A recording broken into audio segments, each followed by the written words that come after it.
नमस्कार। खबरां दे इस बुलेटिन विच तुहाडा स्वागत है। मैं हाँ जसप्रीत सिंह। पहला पेश ने चोणवीआं खबरां। राष्ट्रपति भवन भलक तो 2 रोज़ा विजिटर्स कॉन्फ्रेंस की मेज़बानी करेगा।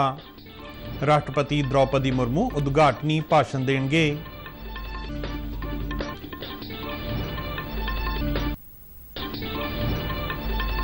प्रधानमंत्री नरेंद्र मोदी अनुसार बुनियादी ढांचे के विकास का सब तो वध फायदा छोटे कारोबारियां अते छोटियां सनअतां नूं।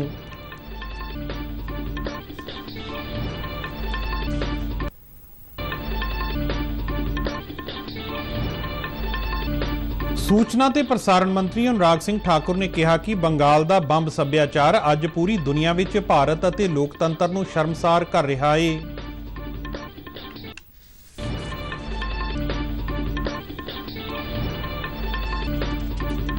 कैनेडा ओपन बैडमिंटन टूरनामेंट विच भारत का लक्ष्य सेन मर्दां दे सिंगल्स फाइनल विच पुजा। ते हुण खबरां विस्तार नाल। राष्ट्रपति भवन भलक तो 2 रोज़ा विजिटर्स कॉन्फ्रेंस 2023 की मेज़बानी करेगा। राष्ट्रपति द्रौपदी मुर्मू 162 केंद्रीय उच्च सिक्ख्या संस्थावां दे विजिटर ने। कॉन्फ्रेंस भलके राष्ट्रपति के उद्घाटनी भाषण नाल शुरू होवेगी।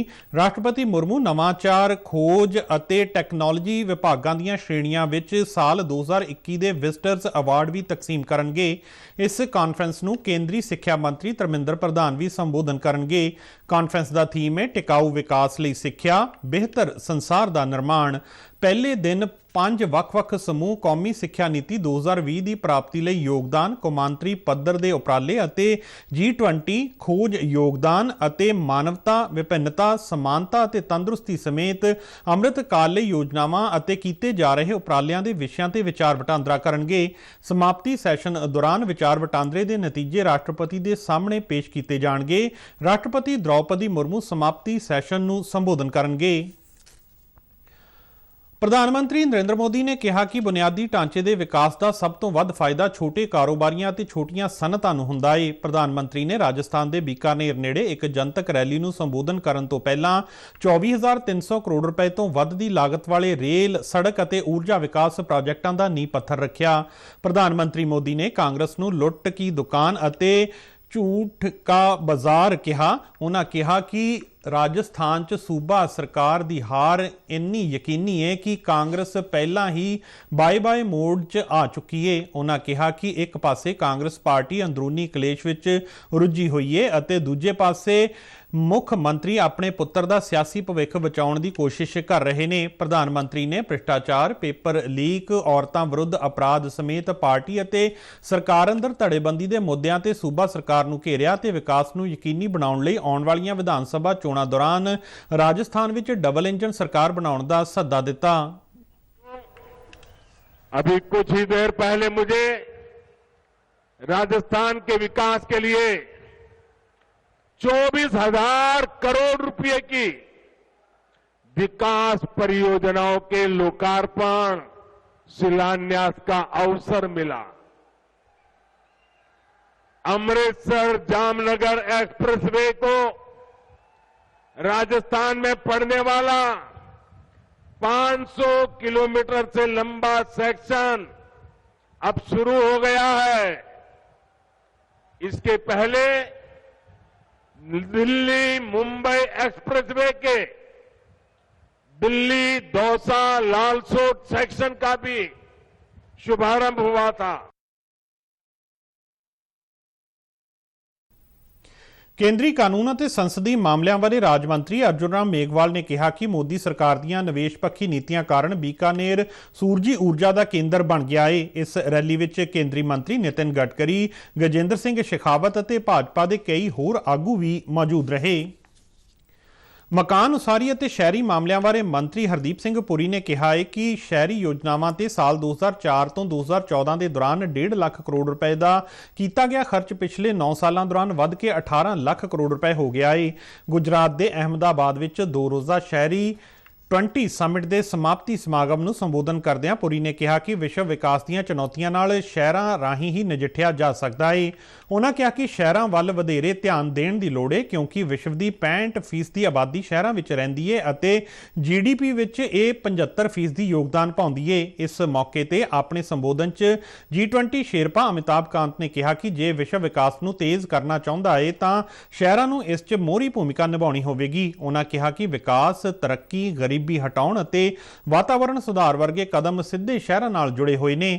ਗੁਜਰਾਤ ਦੇ ਅਹਿਮਦਾਬਾਦ ਵਿੱਚ ਹੋਏ ਮੇਅਰ ਸੰਮੇਲਨ ਵਿੱਚ 90 ਤੋਂ ਵੱਧ ਸ਼ਹਿਰਾਂ ਦੇ 650 ਤੋਂ ਵੱਧ ਵਫਦਾਂ ਨੇ ਹਿੱਸਾ ਲਿਆ। U20 ਸਾਂਝੇ ਬਿਆਨ ਦੌਰਾਨ 6 ਤਰਜੀਹਾਂ ਦੀ ਸਿਫਾਰਿਸ਼ ਕੀਤੀ ਗਈ ਜਿਸ ਵਿੱਚ ਵਾਤਾਵਰਣ ਲਈ ਜ਼ਿੰਮੇਵਾਰ ਵਿਵਹਾਰ, ਪਾਣੀ ਦੀ ਸੁਰੱਖਿਆ ਨੂੰ ਯਕੀਨੀ ਬਣਾਉਣਾ, ਵਾਤਾਵਰਣ ਲਈ ਮਾਲੀ ਖਰਚਾ ਵਧਾਉਣਾ ਅਤੇ ਸ਼ਹਿਰਾਂ ਦਾ ਡਿਜੀਟਾਈਜ਼ੇਸ਼ਨ ਮੁੱਖ ਤੌਰ ਤੇ ਸ਼ਾਮਲ ਹੈ। ਪੱਛਮੀ ਬੰਗਾਲ ਵਿੱਚ ਚੋਣਾਂ ਨਾਲ ਸੰਬੰਧਿਤ ਹਿੰਸਾ ਵਿੱਚ 11 ਲੋਕਾਂ ਦੀ ਮੌਤ ਹੋ ਚੁੱਕੀ ਹੈ। ਸੂਬੇ 'ਚ 3 ਪੱਧਰੀ ਪੰਚਾਇਤੀ ਚੋਣਾਂ ਲਈ VOTING ਹੋਈ। ਅਧਿਕਾਰੀਆਂ ਨੇ ਦੱਸਿਆ ਕਿ ਮਰਨ ਵਾਲਿਆਂ ਵਿੱਚ ਤ੍ਰਿਣਮੂਲ ਕਾਂਗਰਸ ਦੇ 6 ਅਤੇ ਭਾਜਪਾ, ਭਾਰਤੀ ਕਮਿਊਨਿਸਟ ਪਾਰਟੀ, ਮਾਰਕਸਵਾਦੀ ਅਤੇ ISF ਦੇ ਇੱਕ ਮੈਂਬਰ ਸ਼ਾਮਲ ਨੇ। ਮ੍ਰਿਤਕਾਂ ਵਿੱਚੋਂ ਇੱਕ ਦੀ ਸਿਆਸੀ ਪਛਾਣ ਨਹੀਂ ਹੋ ਸਕੀ ਹੈ। ਚੋਣਾਂ ਨਾਲ ਸੰਬੰਧਿਤ ਹਿੰਸਾ ਦੀਆਂ ਘਟਨਾਵਾਂ ਵਿੱਚ 7 ਲੋਕ ਜ਼ਖਮੀ ਹੋ ਗਏ। ਰਾਜ ਦੇ ਕਈ ਹਿੱਸਿਆਂ ਵਿੱਚ ਬੈਲਟ ਬਾਕਸ ਨਸ਼ਟ ਕਰ ਦਿੱਤੇ ਗਏ। ਰਾਜਪਾਲ CV ਆਨੰਦ ਬੋਸ ਨੇ ਉੱਤਰੀ 24 ਪਰਗਨਾ ਜ਼ਿਲ੍ਹੇ ਦੇ ਵੱਖ-ਵੱਖ ਇਲਾਕਿਆਂ ਦਾ ਦੌਰਾ ਕੀਤਾ ਅਤੇ ਹਿੰਸਾ ਵਿੱਚ ਜ਼ਖਮੀ ਹੋਏ ਲੋਕਾਂ ਨਾਲ ਮੁਲਾਕਾਤ ਕੀਤੀ। ਪੱਛਮੀ ਬੰਗਾਲ ਵਿੱਚ ਪੰਚਾਇਤੀ ਚੋਣਾਂ ਦੇ ਦੌਰਾਨ ਹਿੰਸਾ ਬਾਰੇ ਸੂਚਨਾ ਤੇ ਪ੍ਰਸਾਰਣ ਮੰਤਰੀ ਅਨੁਰਾਗ ਸਿੰਘ ਠਾਕੁਰ ਨੇ ਤਿੱਖੀ ਟਿੱਪਣੀ ਕਰਦਿਆਂ ਇਸ ਨੂੰ EVM ਬਨਾਮ ਬੈਲਟ ਬਾਕਸ ਝਗੜੇ ਨਾਲ ਜੋੜ ਦਿੱਤਾ ਹੈ। ਉਹਨਾਂ ਕਿਹਾ ਕਿ ਤ੍ਰਿਣਮੂਲ ਕਾਂਗਰਸ ਲਈ ਹੱਤਿਆ ਹੀ ਸੱਤਾ ਦਾ ਰਾਹ ਹੈ। ਉਹਨਾਂ ਸਵਾਲ ਚੁੱਕਿਆ ਕਿ ਅਜਿਹੀ ਕਿਹੜੀ ਮਜਬੂਰੀ ਹੈ ਕਿ ਬੰਗਾਲ ਵਿੱਚ ਕਿਸੇ ਵੀ ਚੋਣ ਦੌਰਾਨ ਹੱਤਿਆ, ਅੱਗ ਲੱਗਣ ਦੀਆਂ ਘਟਨਾਵਾਂ ਅਤੇ ਗੜਬੜੀ ਤੋਂ ਬਿਨਾਂ ਮੁੱਖ ਮੰਤਰੀ ਮਮਤਾ ਬੈਨਰਜੀ ਦਾ ਮਨ ਨਹੀਂ ਮੰਨਦਾ। ਕੇਂਦਰੀ ਮੰਤਰੀ ਨੇ ਕਿਹਾ ਕਿ ਬੰਗਾਲ ਦਾ ਬੰਬ ਸੱਭਿਆਚਾਰ ਅੱਜ ਪੂਰੀ ਦੁਨੀਆ ਵਿੱਚ ਭਾਰਤ ਅਤੇ ਲੋਕਤੰਤਰ ਨੂੰ शर्मसार कर रहा है। पश्चिम बंगाल में चुनाव की घोषणा यानी कि लोकतंत्र की हत्या की शुरुआत, लोगों के साथ मारपीट, गोलीबारी, बम धमाके, आगजनी, ये आम बात हो जाती है और एक बार नहीं अनेक उदाहरण ऐसे देखने को मिले हैं। ममता बनर्जी की सरकार में पुलिस प्रशासन के चलते लोगों के ऊपर कोई कार्रवाई नहीं होती है, मतपेटियां लूटी जाती हैं और लोकतंत्र को कुचला जाता है और लोकतंत्र की हत्या होती है। सूबे ਵਿੱਚ ਉਦਯੋਗਾਂ ਨੂੰ ਹੁਲਾਰਾ ਦੇਣ ਦੇ ਮੰਤਵ ਨਾਲ ਪਹਿਲਕਦਮੀ ਕਰਦਿਆਂ ਮੁੱਖ ਮੰਤਰੀ ਨੇ ਸੂਬੇ ਵਿੱਚ ਉਦਯੋਗਪਤੀਆਂ ਤੋਂ ਫੀਡਬੈਕ ਮੰਗਣ ਲਈ WhatsApp ਨੰਬਰ ਅਤੇ ਈਮੇਲ ID ਜਾਰੀ ਕੀਤਾ। ਚੰਡੀਗੜ੍ਹ ਤੋਂ ਜਾਰੀ ਇੱਕ ਬਿਆਨ ਵਿੱਚ ਉਹਨਾਂ ਕਿਹਾ ਕਿ ਸੂਬੇ ਨੂੰ ਤੇਜ਼ ਆਰਥਿਕ ਵਿਕਾਸ ਦੀ ਲੀਹ ਤੇ ਪਾਉਣ ਲਈ ਸੂਬਾ ਸਰਕਾਰ ਨੇ ਪੰਜਾਬ ਵਿੱਚ ਉਦਯੋਗ ਨੂੰ ਹੁਲਾਰਾ ਦੇਣ ਦਾ ਫੈਸਲਾ ਕੀਤਾ ਹੈ। ਉਹਨਾਂ ਕਿਹਾ ਕਿ ਪੰਜਾਬ ਨੂੰ ਉਦਯੋਗਿਕ ਵਿਕਾਸ ਦੇ ਧੁਰੇ ਵਜੋਂ ਉਭਾਰਨ ਲਈ ਕਈ ਕਦਮ ਚੁੱਕੇ ਗਏ ਨੇ। ਸੀਮਾ ਸੁਰੱਖਿਆ ਬਲ ਨੇ ਇੱਕ ਵਾਰ ਫੇਰ ਤੋਂ ਮਨੁੱਖਤਾ ਦੀ ਭਲਾਈ ਦਾ ਸੁਨੇਹਾ ਦਿੱਤਾ ਹੈ। ਫਾਜ਼ਿਲਕਾ 'ਚ ਸਰਹੱਦੀ ਵਾਰਡ ਦੇ ਨੇੜੇ ਖੇਤ ਵਿੱਚ ਲੱਗੀ ਆਪਣੀ ਮੋਟਰ ਚਲਾਉਣ ਗਏ ਇੱਕ ਕਿਸਾਨ ਨੂੰ ਜਦੋਂ ਬਿਜਲੀ ਦਾ ਝਟਕਾ ਲੱਗਾ ਤਾਂ ਨੇੜਲੀ ਸਰਹੱਦੀ ਚੌਕੀ ਤੇ ਤੈਨਾਤ ਮੁਸਤੈਦ ਜਵਾਨ ਨੇ ਉਸ ਦੀ ਫੌਰੀ ਮਦਦ ਲਈ ਕਦਮ ਵਧਾਇਆ। ਕਿਸਾਨ ਨੂੰ ਮੁੱਢਲੀ ਡਾਕਟਰੀ ਸਹਾਇਤਾ ਦੇ ਕੇ ਫਾਜ਼ਿਲਕਾ ਦੇ ਸਿਵਲ ਹਸਪਤਾਲ ਵਿੱਚ ਇਲਾਜ ਲਈ ਦਾਖਲ ਕਰਵਾਇਆ ਗਿਆ। ਡਾਕਟਰਾਂ ਅਨੁਸਾਰ ਕਿਸਾਨ ਹੁਣ ਸੁਰੱਖਿਅਤ ਅਤੇ ਖਤਰੇ ਤੋਂ ਬਾਹਰ ਹੈ। ਨੀਮ ਫੌਜੀ ਦਸਤੇ ਦੇ ਜਵਾਨ ਦੀ ਮੁਸਤੈਦੀ ਦੀ ਕਿਸਾਨ ਦੇ ਪਰਿਵਾਰਕ ਮੈਂਬਰਾਂ ਵੱਲੋਂ ਸ਼ਲਾਘਾ ਕੀਤੀ ਜਾ ਰਹੀ ਹੈ। ਭਾਰਤ ਦੀ ਮਹਿਲਾ ਕ੍ਰਿਕਟ ਟੀਮ ਅੱਜ ਢਾਕਾ ਦੇ ਸ਼ੇਰੇ ਬੰਗਲਾ ਸਟੇਡੀਅਮ ਵਿੱਚ 3 ਮੈਚਾਂ ਦੀ T20 ਕੌਮਾਂਤਰੀ ਕ੍ਰਿਕਟ ਲੜੀ ਵਿੱਚ ਬੰਗਲਾਦੇਸ਼ ਵਿਰੁੱਧ ਮੈਦਾਨ ਵਿੱਚ ਉਤਰੇਗੀ। T20 ਲੜੀ ਲਈ ਭਾਰਤ ਦੀ 18 ਮੈਂਬਰੀ ਮਹਿਲਾ ਟੀਮ ਦੀ ਕਪਤਾਨੀ ਹਰਮਨਪ੍ਰੀਤ ਕੌਰ ਕਰ ਰਹੀ ਹੈ। ਮੈਚ ਅੱਜ ਬਾਅਦ ਦੁਪਹਿਰ 1:30 ਵਜੇ ਸ਼ੁਰੂ ਹੋਵੇਗਾ।